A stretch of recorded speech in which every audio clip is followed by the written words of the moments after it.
So if you were to name like 3 main components of what you would consider to be, or things that you implement into your podcast, like 3 successful ingredients to a good podcast, what do you think the main core 3 would be? Stevie White. Stevie White, yeah, okay, Jack perfect. Mate and Robbie Knox. And Alfie Andra. On my first shoot, we were doing a FIFA show, and I met Ian and TN for the first time, and there was a big photo shoot there. I'm not comfortable in photo shoots, even now, and it's been years. And You I've been took to the a mickey few. out of me straight away. Yeah, because I had to do a photo shoot with a very attractive man, and TN, a very attractive man, and then I'm just there like a little blob on the end, just going, yeah, when's my photos? But so, what did I do? Did I take the mick, or did I say, oh, look at me? Yeah, you did say, oh, look at me, I'm a model, or something like that. I don't know, I'm so good looking. I'm attractive. I'm attractive. Yeah. That I was think that's it, what you do, though. I think that's how you just make humour of situations. As soon as I saw your dimples, brother. You what? I saw your dimples. Oh. You've got a cracking set of I feel dimples like he's on got you. one. I've got one on this He's side. got one dimple. This one comes through a small amount, but hidden by the beard a lot now. Oh, you've only got one dimple now. Sorry, bro. I brought That's attention so- to his one oh, dimple. no. Yeah, that's I actually, now it's really uncomfortable, mate. No, so Like, this is why I don't like photo shoots. That's why he's sitting on that side.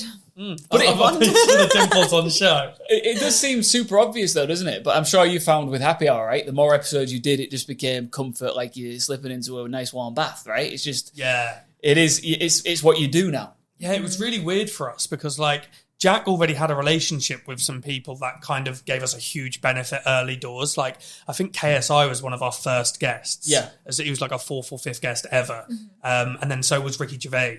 So it was like we went from just doing a crazy. few. Yeah, It was that's originally going to be a drama podcast. We were just going to talk about YouTube. It was going to be commentary, like YouTube drama. First ever episode, we spoke about Tana Mojo. Oh, yeah. Don't even know her name. I was going to say, it's not the kind of podcast that I could picture you on. No.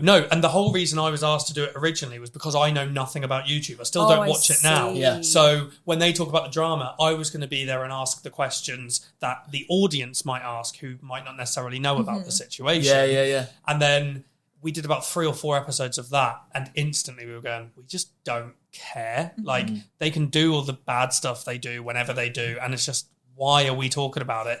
And as soon as we started getting guests on, we're like, oh, let's just do funny episodes. And we started doing like conspiracy theories and confessions. Yeah. We realised that just being able to be ourselves and just make up funny episodes, we'll come up with a topic like how to get away with murder. And we'll just have a load of questions and we answer them all and hope it's funny. Yeah. But Okay. hope is a big part of it. So if you were to name like 3 main components of what you would consider to be, or things that you implement into your podcast, like 3 successful ingredients to a good podcast, what do you think the main core 3 would be? Stevie White.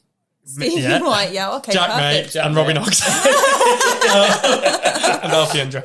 I would say relationships, the big one, as I've said already. Having a good relationship with your co-hosts and not just doing it because you've all been put in a room to do it. Yeah. Actually knowing each other and kind of being friends off camera. Some form of plan, because when we first started, we really didn't have one. It was a bit like, let's just talk about this drama.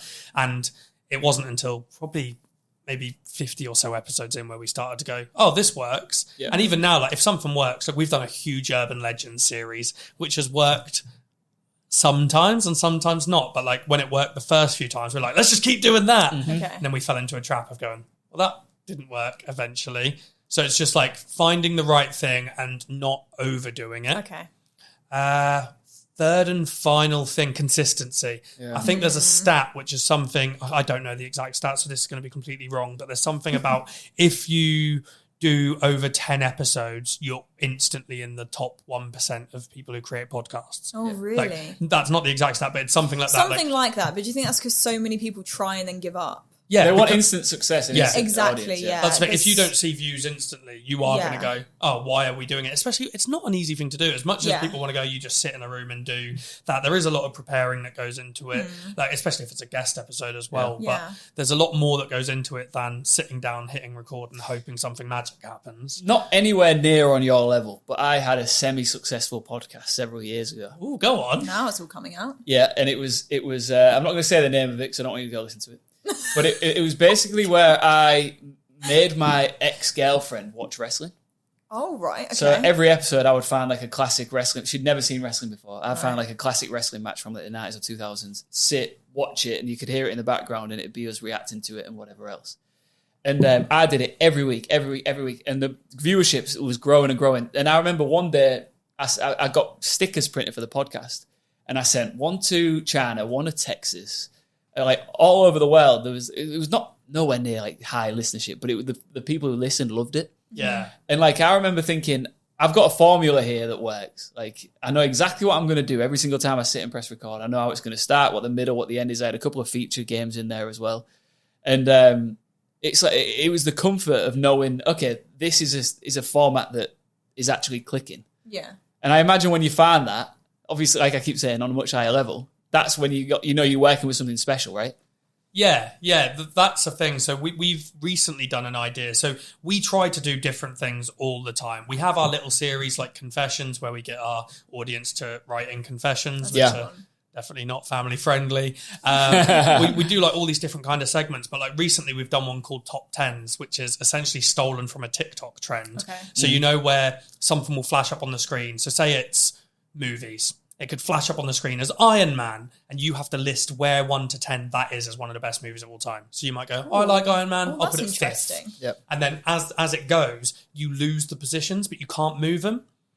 So like if you put Iron Man 5th, that's finishing in 5th. You can't put anything. I like that. So you got to commit. Yeah. So we did that for an episode where we went through bands. So, but it was like things like Oasis were in there, but then so were ABBA, and so were Five. But you don't know where you're putting them. Then we did movies as well. Yeah. So now we know that works, and people really enjoyed it. Because we've got quite a big Reddit page where our listeners basically say whether they like the episodes or not, which can hurt sometimes. Sounds like a dangerous thing. It's good to get the feedback, but it tends to go well. But when we released that episode, it went really well, and people really liked it. And rather than going, let's do that again, we've gone, let's wait a couple of months and then we'll do it again. Yeah. Otherwise you can overdo it so quickly. Yeah, we've fallen into the trap before where we have gone, oh, they love that, let's do it again next week. And we're just repeating ourselves. I never really watch movies, so that would be so difficult for me to do. You don't watch movies? What do you mean? Not really. Yeah, but it doesn't have to be movies. It could be anything. So we did bands as well. Right. Or you could do songs, you could do anything. I think we're planning to do one at some point which will be YouTubers.